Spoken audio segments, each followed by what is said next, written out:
There seems to be a disconnect in the different realms of the Manosphere as to what is a Chad. It is agreed that a Chad is the type of man that can elicit near universal positive response from women. He is the man that other guys aspire to be, and he is the man that has a lot of success with women and in life in general. However, when it comes to the online communities, there seems to be a general disagreement of what kind of characteristics makes a Chad. The two major groups within the Manosphere would be the black pill and the red pill.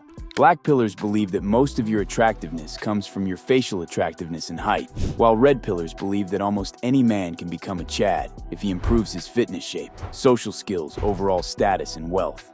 Now here is the thing. Both of these groups are not necessarily wrong, but rather, it is their approach and worldview that is not the most accurate. For instance, the hardcore black pill leaves you thinking that you don't stand a chance if you don't have a traditional hyper-attractive face and stand at least 6 feet tall.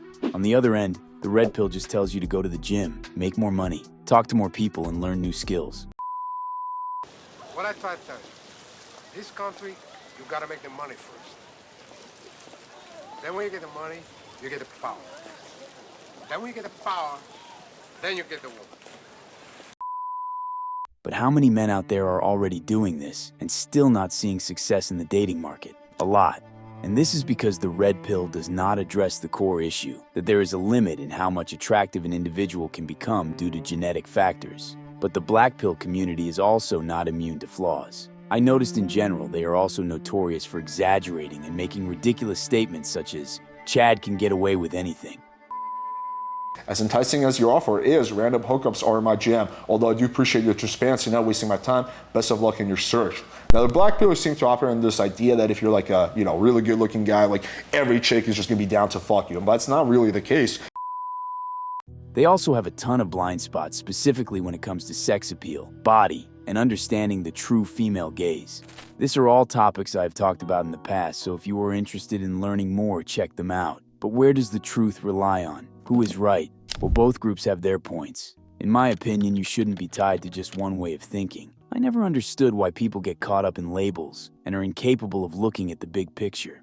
It's time to zoom out, guys. Instead, you should take bits from every quote-unquote pill and understand that reality is a lot more nuanced than the black and white thinking that the black pill and red pill tends to portray. With this in mind, it is obvious that facial attractiveness, body attractiveness, and height are core pillars of an individual's attractiveness. On the front end, that is what people see of you when they don't know anything else about you. But that doesn't mean that other things such as your skills, ability to make money, charisma, being a good speaker, having a fun and outgoing personality, and all other factors in basic human interaction don't matter.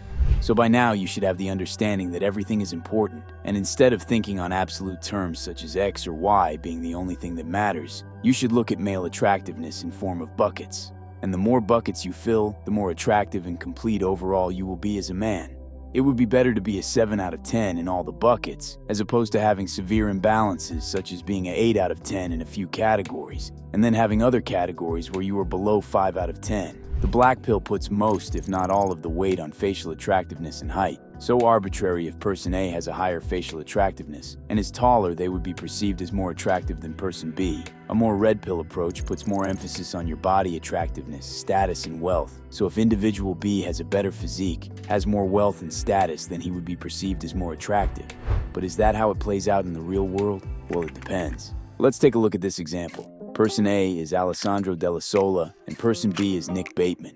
As you can see, according to the black pill community, Alessandro Della Sola should be the clear winner since his facial attractiveness is exceptional and higher than Nick's. There are only a few men in the world who are at this level. The red pill would actually say that Nick Bateman will be more successful in the dating market overall, having a higher SMV and overall attractiveness on average because he has a better physique, higher status, and higher wealth. But you can see that this doesn't work in all the cases either. For example, if we compare Nick with Tristan Tate, the lines get more blurred out. But on average, I would say Nick Bateman has higher SMV despite Tristan Tate being taller, having a more impressive physique as well as being wealthier.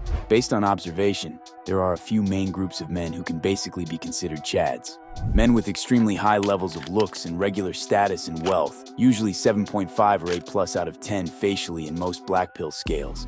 Men with fairly decent handsome faces but not anything outstanding, with a good physique and at least average height. They can also have a good amount of status, usually 6+ in most black pill scales facially, or men with any of the above but celebrity status. And this last group leads us to the biggest misconception of the black pill community, which is this idea that women will throw themselves at chads with ease in any given situation, context, and time of the day. The only group of men who will get this type of treatment is men who possess the looks and celebrity status. This is commonly observed in actors, musicians, and professional athletes. In some instances, the celebrity status is so strong that even medium ugly celebrities such as Adam Driver get the so-called Chad treatment. But if you analyze it and follow my guidelines, you would understand that even Adam Driver has strong points about his looks, namely his physique and height.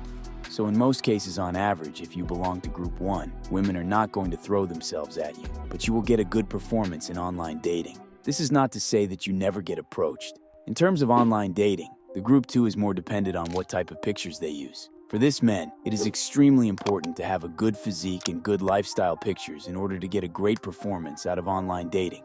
This is not to say that Group 1 shouldn't also try to optimize their pictures. They will still see better performance if they do that instead of just using random low-effort selfies. If you are trying to optimize your looks and find out where you stand, you can get your personalized Looksmaxxing plan and rating from myself by clicking on the first link of the description and pinned comment. That's it for today. If you guys enjoy my content, make sure you subscribe and click on the bell to get notified, and check the rest of my channel to learn all about Looksmaxxing.